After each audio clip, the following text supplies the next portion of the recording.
Мен өскенде дәрігер болғым келеді. Себебі дәрігер мамандығы өте асыл және жауапты нәрсе.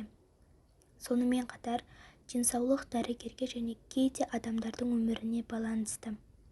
Адамдар дәрігердің кез келген жағдайда оларға көмектесіп, айдау немесе басқа көмекке ие болуына сенеді. Олар міндетті түрде түзетеді.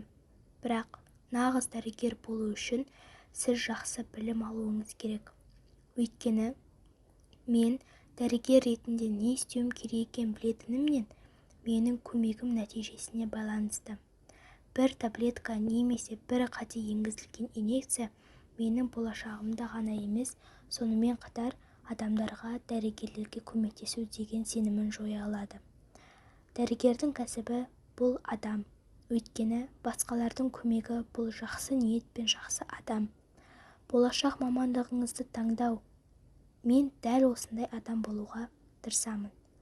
Жақсы дәрігер болу үшін сізге шынайы және ашық жан болу ғана емес, анатомия мен биологияны жақсы біліңіз.